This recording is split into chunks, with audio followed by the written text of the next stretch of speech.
네, 안녕하십니까. 방금 소개받은 조재용 코디입니다. 아침 일찍부터 이렇게 총장님을 비롯해서 교수님들 많이 자리해 주셔서 감사드리고요. 오늘 설명드릴 내용은 대학교 교육에서 디지털 전환이 왜 필요한지에 대해서 세 가지 측면에서 오늘 말씀을 드리도록 하겠습니다. 외부에서는 디지털 트랜스포메이션이라는 얘기도 하고 있는데, 크게 설명드리면은 교육 분야에서 디지털 트랜스포메이션, 즉 G-Suite이라는 디지털 플랫폼을 이용한 디지털 트랜스포메이션이라고 이해를 하시면 되겠습니다. 오늘 학교에 지금 도입된 제품은 구글 포 에듀케이션이라는 버전이고요. 이 버전은 기존에 이제 많은 기업에서 사용하시는 G Suite이라는 협업 솔루션이 교육용으로 제공되는 버전이 되겠습니다. 그래서 이 버전은 학교 기간에는 무료로 공급이 되고 있습니다. 이 버전은 현재 8천만 명 이상이 전 세계적으로 사용하고 있고요. G Suite for Education에서 핵심적인 구글 클래스룸이라는 것은 이 제품도 한 3천만 명 이상이 전 세계적으로 사용하고 있습니다. 국내에서는 대학교보다는 초중고에서 더 많이 사용이 되고 있는 제품이 되겠습니다. 구글에서 공짜로 주니까 좀 허접한 제품이 아니냐 이렇게 말씀하실지 모르겠지만은 이 제품이 기업에서는 1인당 한 달에 $5, $10로 사용하고 있는 제품, 지급하고 사용하고 있는 제품이 되겠습니다.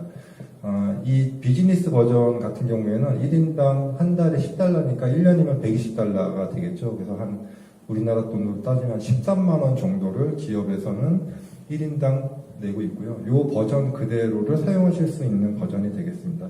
그래서 다른 것을 떠나서 앞으로는 이제 교수님들 이메일 관련해서 학교에 이메일이 안 돼요 이렇게 말씀하실 필요도 없고 학교 이메일도 무제한으로 사용하실 수 있고요. 그리고 협업 도구나 아니면 이제 문서로 저장할 수 있는 구글 드라이브라는 제품도 같이 사용하실 수 있게 되겠습니다. 가장 큰 변화는 첫 번째로 우리가 왜 G Suite이라는 제품을 써야 되는지, 첫 번째 대학생들이 변했습니다. 기존에 우리가 알고 있던 대학생들이 아니라고 보시면 되고요. 가장 쉽게 어떤 교수님이 말씀하셨는데, 지금의 신세대들, 지금 입학하는 학생들은 머리도 검었고 한국말도 쓸 수 있는 미국인이라고 생각을 하시는 게 가장 이해하기 좋다.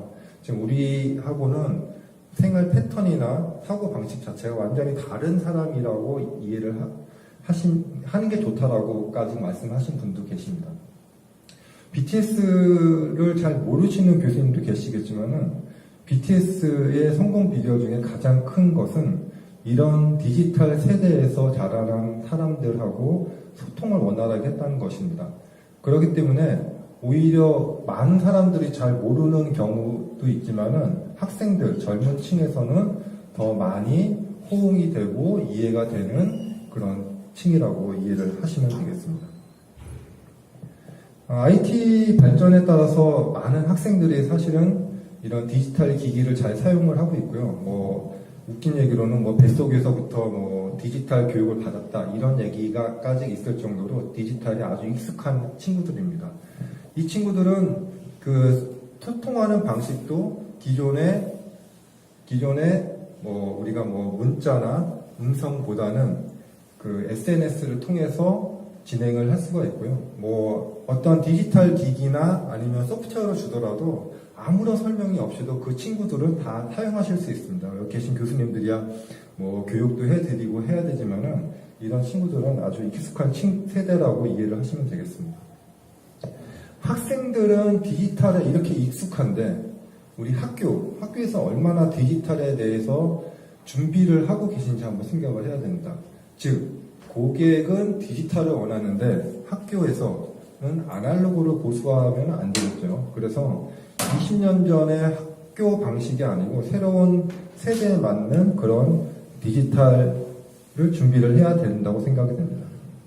두 번째는 교육 환경입니다. 교육 환경이 어떻게 변했냐면은 최근에는 사실 다양한 디바이스나 5G 통신망도 등장을 하고 있지만은 우리가 생각하지 못한 여러 가지 디지털 환경도 지금 변화가 되고 있고요. 그리고 더 큰 변화는 구글에서 제공하는 이런 다양한 그 솔루션들을 이용하시면은 기존에 우리가 많은 투자를 하고 많은 변화를 해야지만 가능했던 것들이 아주 간단하게 되고 있습니다. 첫 번째로 저 왼쪽에 보이는 구글 클래스룸이라는 것은 저게 하나의 가상의 수업 공간이 되겠고요.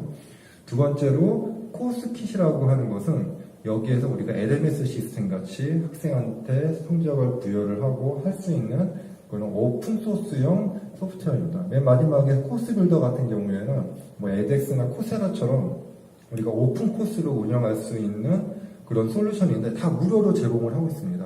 만약에 코스 빌더 같이 K묵이나 이런 것처럼 학교 내에 구축을 하시려면 많은 스토리지와 많은 장비가 있어야 되고 사실 그 비용은 엄청난 가격이 될 수가 있지만은 이렇게 교육 환경이 변화에 따라서 이런 것도 자유스럽게 이용할 수 있습니다. 뭐 교수님들 같은 경우에는 처음 보는 제품들이라서 약간은 당황스러우실 수 있겠지만은 아까도 말씀드렸지만 학생들은 그냥 주면 씁니다. 이게 주면은 디지털의 그런 DNA가 발동을 해서 그냥 알아서 잘 쓰는 경우가 있습니다. 세 번째는 생산성 향상 측면입니다. 우리가 뭐 학교에서 뭐 생산성이 뭐가 필요해 이렇게 말씀하실지 모르겠지만은 사실 기업에서도 최근에 생산성이 떨어지는 회사들은 도태가 되고 있습니다. 그런데 대학교는 가만히 있을 수 있을까요? 대학교는 20년 전 방식으로 그대로 학교를 운영해도 결코 이런 어려움에 직면하지 않을까요? 그렇지 않다고 봅니다.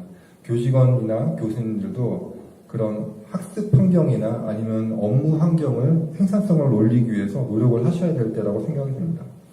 우리가 어릴 때부터 초등학교 때부터 선생님이 늘 말씀하셨습니다. 협동하고 옆에 있는 사람하고 협업하라고 했지만은 사실 선생님이 그렇게 말씀만 하셨지 어떻게 해야 되는지는 아무런 말씀이 없으셨어요. 왜냐하면 방법이 없었기 때문이죠.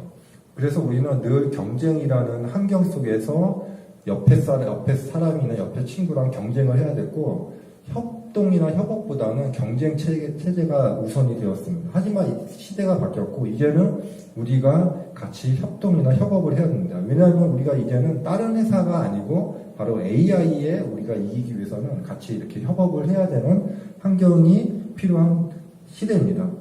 스마트폰은 너무 좋아졌죠. 이제는 스마트폰이 닐 암스트롱이 달에 착륙할 때 쓰던 모든 슈퍼컴퓨터보다도 오히려 성능이 더 좋습니다. 여러분이 가지고 계신 스마트폰은요. 그리고 이렇게 클라우드를 이용하기 때문에 뭐 교수님이 뭐 외부에 계시거나 아니면은 뭐 댁에 가시더라도 자기 모든 자료를 스마트폰이나 이런 태블릿으로 다 보실 수 있고요. 또한 이 클라우드에 있기 때문에 뭐 내가 옆에 있는 교수님하고 협업 관계로 같이 지정을 해주면은 함께 클라우드 상에서 함께 생산을 하실 수가 있습니다. 간단한 질문을 하나 드릴게요. 우리 이렇게 복잡한 그래프가 있습니다. 사람이 더 그래프 숫자 분석을 잘할까요? AI가 더 잘할까요? 예, 맞습니다. AI가 더 숫자 분석, 데이터 분석도 잘하고 이런 그래프도 더 잘 그려줍니다. 그래서 앞으로는 뭐 굳이 이렇게 뭐 어렵게 할 필요 없이 그냥 맡기기만 하면은 그 구글 AI가 너 이런 그래프를 원하지라고 거꾸로 제안을 해주는 경우가 있습니다. 지금도 이렇게 지금 제공을 하고 있습니다.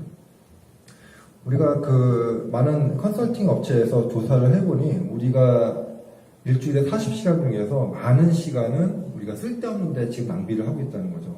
예를 들어서 문서를 찾는다거나 아니면은 옆에 사람하고 어떤 협업을 하기 위해서 회의에 참석을 한다거나 이런 시간들이 다 모아보니 전체 업무 시간의 거의 절반에 육박할 정도로 많은 시간을 낭비하고 있다는 것입니다.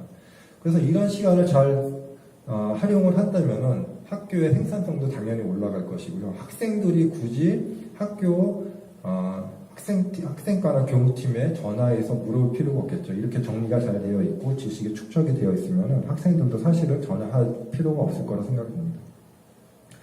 오늘 이렇게 세 가지 측면으로 학생 그리고 교육 환경 그리고 생산성 측면으로 말씀을 드렸고요. 이런 변화가 지금 외부에서는 급격하게 변화를 하고 있습니다. 뭐 우리 학교는 뭐 100년이 된 학교다, 뭐 학생 수가 많은 학교다, 뭐 이런 게 중요한 게 아니고 이 변화는 급격하게 진행이 되고 있고 지금 준비를 하지 않으면은 경쟁에 뒤처질 수 있습니다. 앞으로는 우리 대학이 역사가 어떻고 교수님이 어떻고 뭐 동문이 어떻고 이런 것보다 오히려 이런 변화에 빠르게 변화할 수 있는 대학이 오히려 경쟁력 있는 대학이라 생각되고요. 학생들도 그런 대학을 더 많이 선호할 거라 생각이 됩니다. 자, 아침 일찍 들어주셔서 감사드리고요. 뭐 이번 G-SWITC이 도입되어서 많은 변화가 있고 학교에 많은 발전이 있었으면 좋겠습니다. 감사합니다.